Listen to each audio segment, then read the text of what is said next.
같이 사도신경으로 신앙 고백하시겠습니다. 나는 전능하신 아버지 하나님 천지의 창조주를 믿습니다.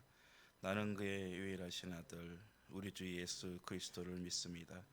그는 성령으로 잉태되어 동정녀 마리아에게서 나시고 본디오 빌라도에게 고난을 받아 십자가에 못 박혀 죽으시고 장사된 지 사흘 만에 죽은 자 가운데서 다시 살아나셨으며 하늘에 오르시어 정당하신 아버지 하나님 우편에 앉아 계시다가 거기로부터 살아있는 자와 죽은 자를 심판하러 오십니다. 나는 성령을 믿으며 거룩한 공교회와 성도의 교제와 죄를 용서받는 것과 몸의 부활과 영생을 믿습니다. 아멘. 하나님 말씀은 신약성경 히브리서 13장 10절에서 15절까지입니다.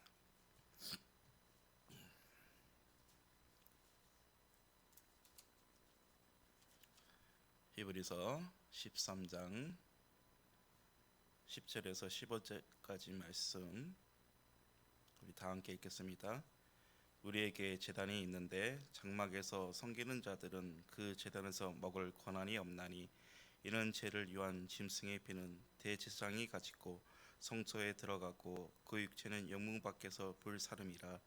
그러므로 예수도 자기 피로써 백성을 거룩하게 하려고 성문 밖에서 고난을 받으셨느니라. 그런즉 우리도 그의 치욕을 짊어지고 영문 밖으로 그에게 나아가자. 우리가 여기에는 영광 도성이 없으므로 장차 올 것을 찾나니 그러므로 우리는 예수로 말미암아 항상 청송의 제사를 하나님께 드리자. 이는 그 이름을 증언하는 입술의 열매니라. 아멘. 인기 가요 차트라는 말이 있습니다. 일정 기간을 정해놓고 그 기간 동안 가장 인기가 있었던 가요의 순위를 매기는 그런 말입니다. CCM에도 인기 차트가 있습니다. 23년도 가장 성도들이 많이 부른 CCM 찬양이 무엇인가 조사를 했는데요. 그 1위가 송경민 목사님의 은혜 찬양이었습니다. 아마 여러분도 이 은혜 찬양을 가장 많이 부르시지 않으셨을까 생각이 됩니다. 근데 이 은혜 찬양 가사 가운데 이런 구절이 있습니다.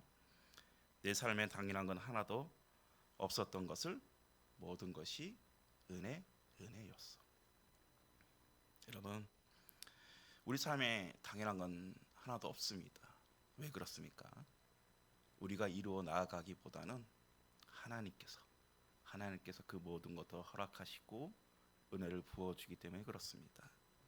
오늘 본문의 말씀을 통해서 우리가 얼마나 은혜의 삶을 살고 있는지에 대해서 함께 묵상하고자 합니다. 10절과 11절의 말씀은 레위기 16장에 나오는 대속죄일을 간략하게 설명하고 있습니다. 대속죄일은 이스라엘 백성의 전체의 죄를 속죄하는 날입니다. 대제사장은 이날 지성소에 들어가 하나님의 언약궤 위에 속죄의 피를 뿌립니다. 그로 인해 백성들의 죄를 속했다라고 선포합니다. 그리고 거기에 사용된 짐승은 영무 밖에서 불사릅니다. 그것으로 백성들의 죄는 그 짐승과 함께 불태워지고 백성의 신령은 다시 거룩함을 회복했다라는 그런 상징을 나타내는 것이죠. 계속해서 히브리서 저자는 이 히브리서에서 구약을 비교합니다. 오늘도 마찬가지입니다. 이 대속죄일의 구약의 제사를 12절 말씀은 이렇게 비교하고 있습니다. 그러므로 예수도 자기 피로써 백성을 거룩하게 하려고 성문 밖에서 고난을 받으셨느니라.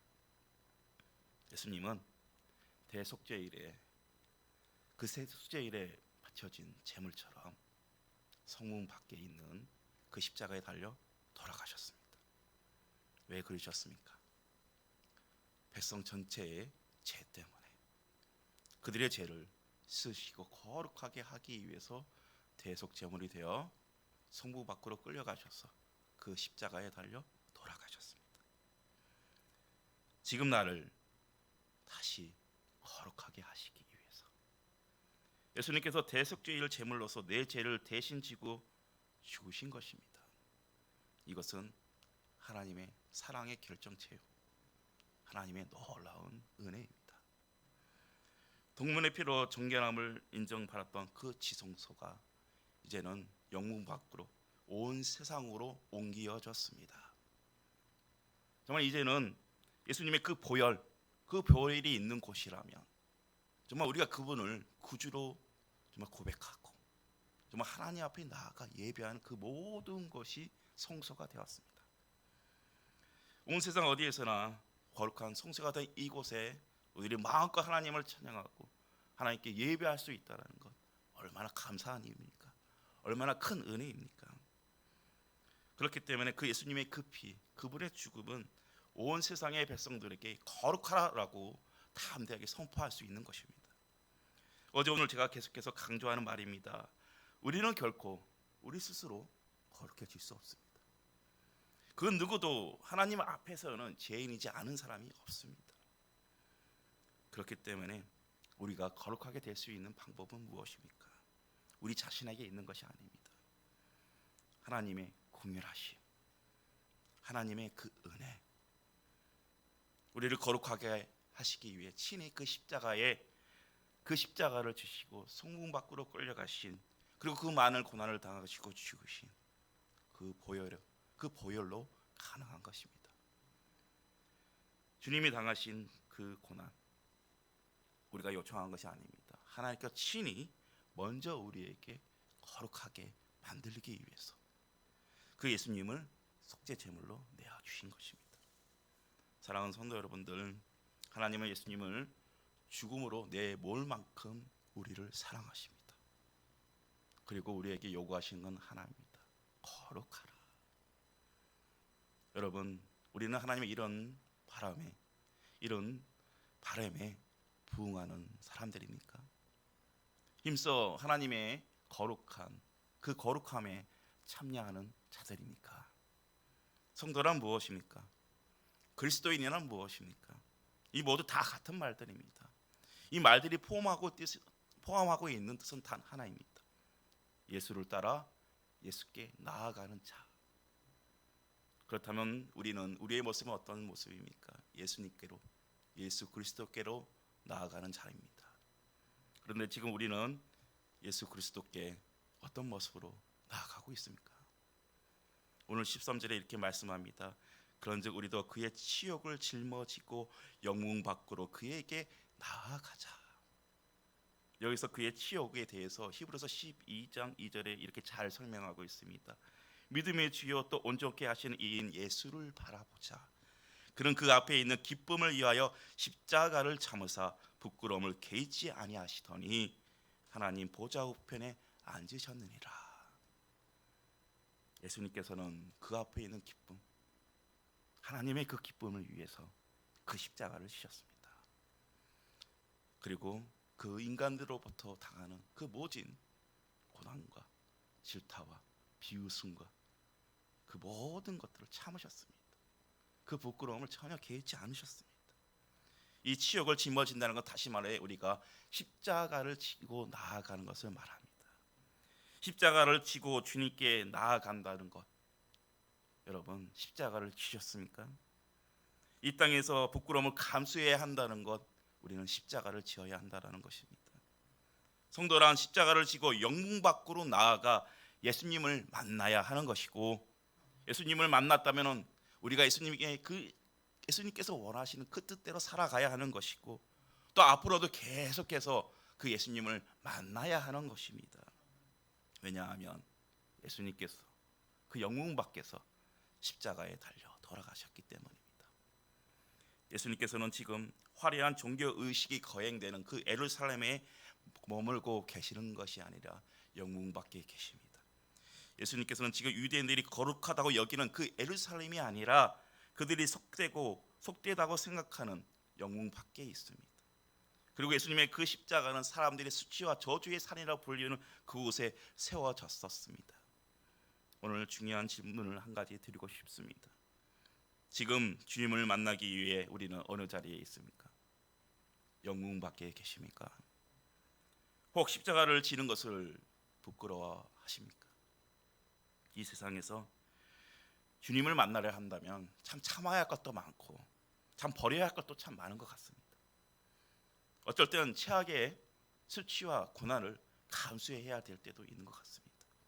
그래서 우리는 도저히 그걸 감당할 수 없기 때문에 다시 세상으로 돌아가려 합니다. 그러나 14절에 이렇게 말씀합니다.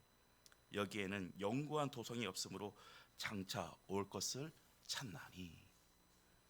우리가 치욕을 짊어지고 영웅 밖으로 나아가 예수님을 만나야 하는 이유가 바로 이것입니다. 본절이 말하는 도성은 무엇을 말할까요? 지상의 예루살렘을 말합니다.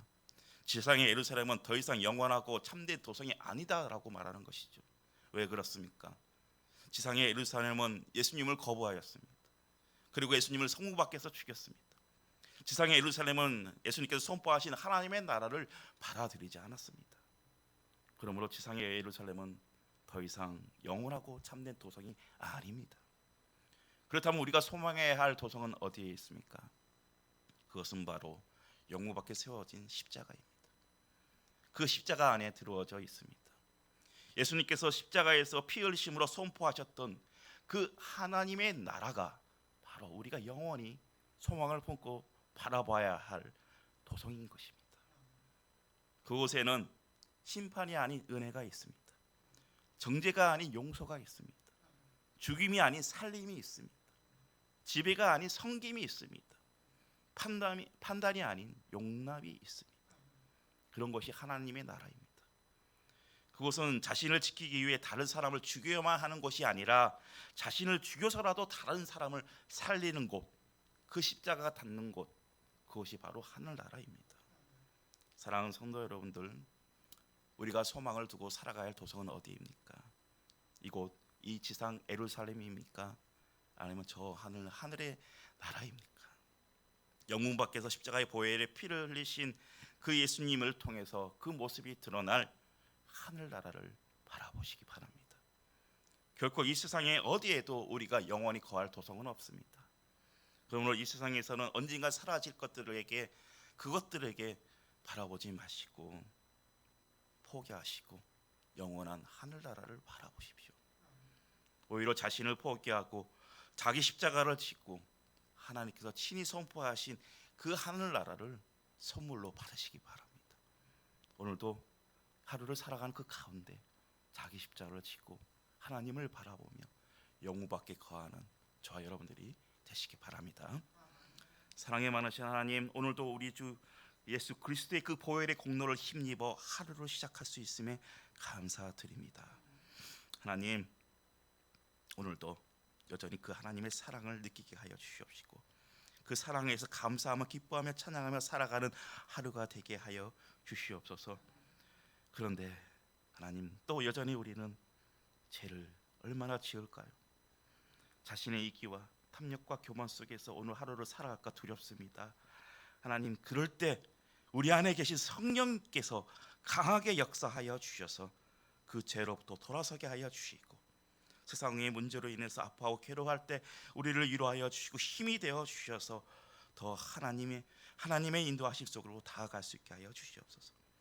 주님, 오늘 하루 그리스도인으로서 부끄럽지 않은 삶을 살게 하여 주시고 오직 하나님께만 영광을 돌리는 그런 은혜를 누릴 수 있도록 도와주시옵소서. 예수님의 이름으로 기도드립니다. 아멘. 하늘에 계신 우리 아버지의 이름을 거룩하게 하시며 아버지의 나라가 오게 하시며 아버지의 뜻이 하늘에서와 같이 땅에서도 이루어지게 하소서. 오늘 우리에게 일용할 양식을 주시고 우리가 우리에게 잘못한 사람을 용서하여 준 것 같이 우리 죄를 용서하여 주시고 우리를 시험에 빠지지 않게 하시고 악에서 구하소서. 나라와 권능과 영광이 영원히 아버지의 것입니다. 아멘.